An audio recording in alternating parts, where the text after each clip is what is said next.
जय हिंद। स्टडी बसेरा के नए वीडियो में आप सभी का हार्दिक स्वागत है। चैनल पर नए हैं तो चैनल को सब्सक्राइब कर लीजिएगा। वीडियो पसंद आता है वीडियो को लाइक और शेयर भी करते चलिएगा। आज का जो पहला प्रश्न है, निम्न राज्यों में से किस राज्य में विधानमंडल द्विसदनीय है?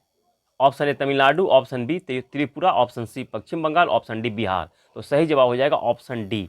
बिहार में विधानमंडल जो है द्विसदनीय, यानी कि बिहार में विधानसभा भी है और विधान परिषद भी है, दोनों ही है। ये दोनों को मिलाकर विधानमंडल बनता है। तो बिहार में दोनों ही सदन है। और किन स्टेटों में है? सभी स्टेट में नहीं है। भारत के जो 28 स्टेट हैं उनमें सभी में नहीं है। तो कितने स्टेट में? तो 6 स्टेट में विधान परिषद स्थापित किए गए हैं। कौन कौन से स्टेट हैं? तो बिहार, महाराष्ट्र, कर्नाटक, उत्तर प्रदेश, आंध्र प्रदेश और तेलंगाना।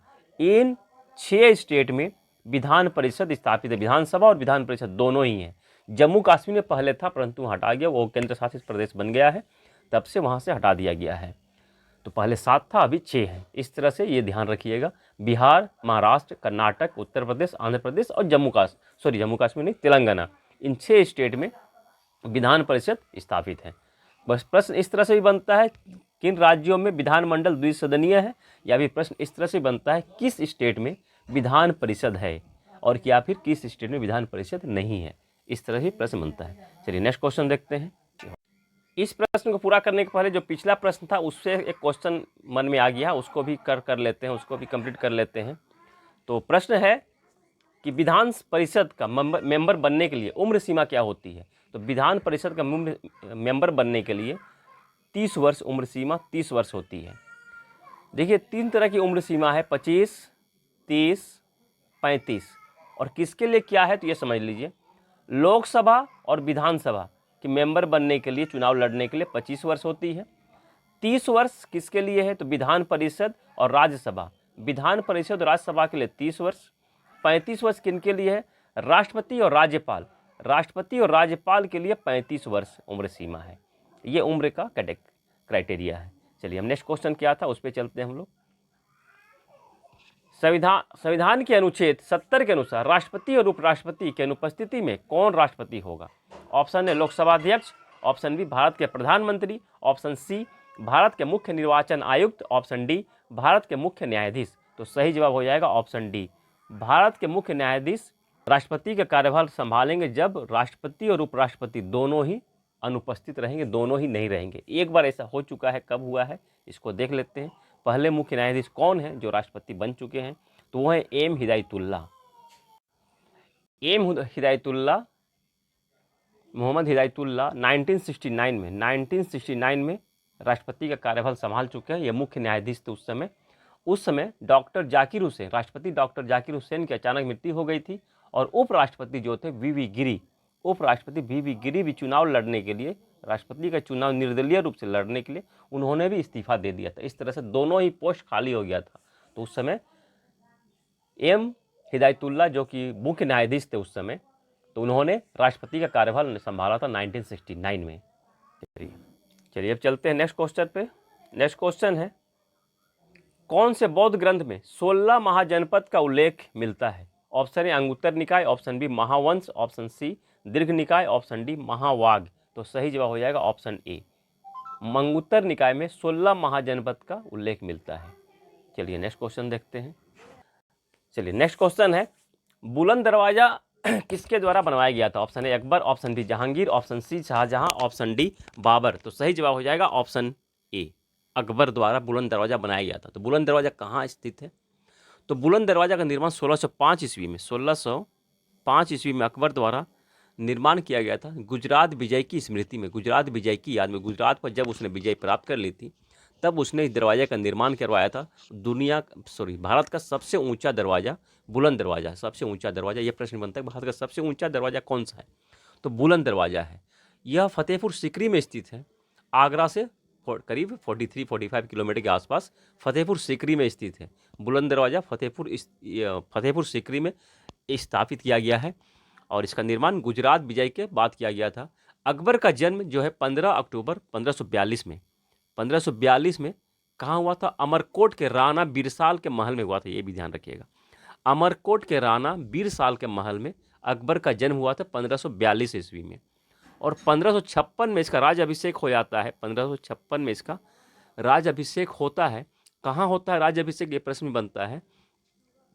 तो पंजाब के कालानौर में अकबर का राज्याभिषेक 1556 में होता है और 1556 में ही पानीपत का दूसरा युद्ध, द्वितीय युद्ध भी होता है अकबर और हेमू के बीच में। अकबर और हेमू के बीच में 1556 से 1560 तक बैरम खां इस अकबर का संरक्षक था। बैरम खां उसका संरक्षक था, ये भी ध्यान रखिएगा।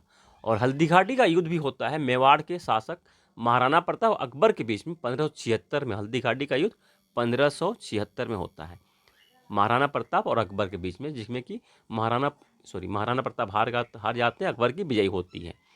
और इम्पोर्टेंट प्रश्न क्या बनता है कि अकबर ने दीन इलाही जो धर्म स्टार्ट किया था उसको मानने वाला एकमात्र हिंदू कौन था, तो बीरबल था।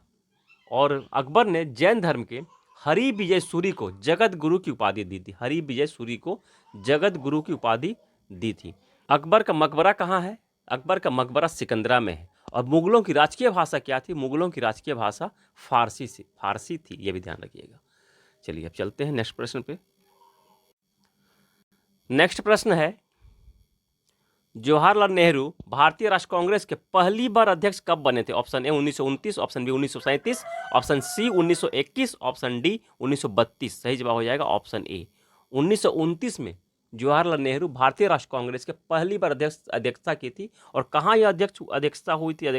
अधिवेशन कहाँ हुआ था? तो लाहौर में हुआ था। लाहौर में इसका अधिवेशन हुआ था 1929 का अधिवेशन।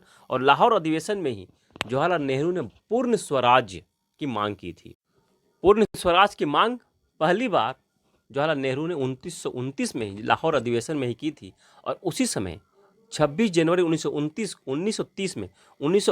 में 1929 का जो अधिवेशन था, इसी समय 26 जनवरी 1929 में ये निर्णय ले लिया गया था कि राष्ट्र स्वतंत्रता दिवस के रूप में मनाया जाएगा। 26 जनवरी को स्वतंत्रता दिवस के रूप में मनाया जाएगा। 26 जनवरी को उसमें निर्णय लिया गया था 1929 के अधिवेशन में। उसी के फलस्वरूप 26 जनवरी 1930 में लाहौर के रावी नदी के तट पर रात के अंधेरे में तिरंगे को फहराया गया, तिरंगे झंडे को फहराया गया था 26 जनवरी को। इसीलिए उसी की याद में जो हमारा संविधान बनकर तो पहले तैयार हो गया था, परंतु 26 जनवरी को इसे लागू किया गया था कि 26 जनवरी को याद रखा जाएगा। और 26 जनवरी को हम लोग अभी गणतंत्र दिवस मनाते हैं। अगर 26 जनवरी को आज़ाद हो जाता भारत तो 26 जनवरी को स्वतंत्रता दिवस मनाया जाता। तो 1929 में पहली बार जवाहरलाल नेहरू बने थे। उसके बाद ये कब बने थे? तो 1936 के लखनऊ अधिवेशन की अध्यक्षता की थी। 1937 के भी फैजपुर अधिवेशन की अध्यक्षता जवाहरलाल नेहरू ने की थी। और यह पहला अधिवेशन है जो कि गांव में किया गया था। फैजपुर अधिवेशन 1937 का पहला अधिवेशन है जिसके कि गांव में किया गया था। 1951-52 जो कि दिल्ली में अधिवेशन हुआ था, इसकी अध्यक्षता भी जवाहरलाल नेहरू ने की थी। 1954 की अध्यक्षता 1954 जो कि कोलकाता में अधिवेशन स्थापित किया गया था, इसकी भी अध्यक्षता जवाहरलाल नेहरू ने ही की थी। इस तरह से इंपॉर्टेंट प्रश्न यहाँ बन जाता है। सेशन कैसा रहा, कितना पसंद आया, कितना इंपॉर्टेंट है आप लोगों के लिए, एग्जाम के पॉइंट ऑफ व्यू से कितना इंपॉर्टेंट है, कमेंट सेक्शन में अपने विचार जरूर रखिएगा।